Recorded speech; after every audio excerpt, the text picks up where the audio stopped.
నిన్న రాహుల్ గాంధీ పార్లమెంట్లో అడుగుతూ మనకు ఆపరేషన్ సింధూర్ స్టార్ట్ అయింది తెల్లవారుజామున 1:05 20 నిమిషాల్లో ఆపరేషన్ సింధూర్ ముగిసింది. 25 నిమిషాలలోనే 1:35కు పాకిస్తాన్ ఆర్మీకి కాల్ చేసి మేము ఓన్లీ టెర్రరిస్ట్ స్థావరాలను మాత్రమే కాల్ చేశాము, మీద యుద్ధం చేయలేదు అని చెప్పి ఫోన్ చేసి చెప్పారు అని రాజ్నాథ్ సింగ్ చెప్పాడు Rahul Gandhi. Rajnath Singh ji said that Operation Sindhur began at 1:05 in the morning. Operation Sindhur lasted 22 minutes. And then he said the most shocking thing. He said at 1:35 we called Pakistan and we told them that we have hit non-military targets. And అలా ఎలా చెప్తారు? అసలు అది వాళ్ళకి మనం తెలియజేసినట్టే కదా, మేము యుద్ధం చేయట్లేదు అని చెప్పి తెలియజేసినట్లే కదా అని అంటూ మన సైన్యానికి మీకు ఆ క్లిప్పింగ్ పెడతాను చూడండి. Immediate surrender in 30 minutes. Captain Shiv Kumar, Defense Attaché, Indonesia.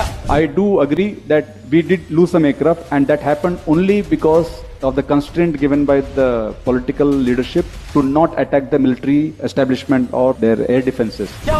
మన సైన్యంలోని కెప్టెన్ చెప్పిండు ఒక ఆయన ఏం చెప్తున్నాడు అంటే, మీరు కేవలము వాళ్ళ టెర్రరిస్ట్ స్థావరాల మీదనే దాడి చేయండి, కానీ మిగతా ఆర్మీ మీద ఎక్కడ కూడా ఆర్మీ సెక్టర్ల మీద ఎక్కడ దాడి చేయొద్దని చెప్పడం వల్ల మేము కొన్ని విమానాలు కోల్పోవాల్సి వచ్చింది అని చెప్పి కెప్టెన్ ఒక చెప్పాడు.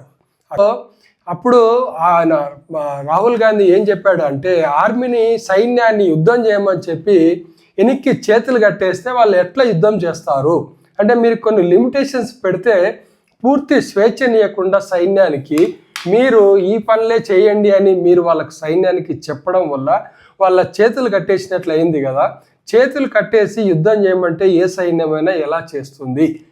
You went into Pakistan, you attacked Pakistan and you told our pilots do not attack their air defense system, meaning you tied their hands behind the వీటన్నిటికీ ప్రశ్నలు సమాధానాలు చెప్పమని చెప్పి రాహుల్ గాంధీ అడిగితే మన మోదీ గారేమో 2 గంటలు స్పీచ్ ఇచ్చారు, కానీ ఒక్కదానికి కూడా సమాధానం చెప్పలేదు.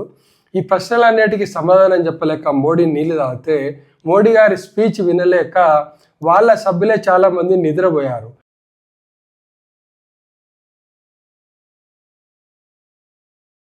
ఒక అత్యున్నత ప్రజాక్షేత్రంలో పార్లమెంటులో ఇలాంటి సంఘటనలు జరగడము, ప్రతిపక్షాలు అడిగిన ఒక్క ప్రశ్నకు కూడా మోదీ నుంచి సమాధానం రాలేదు.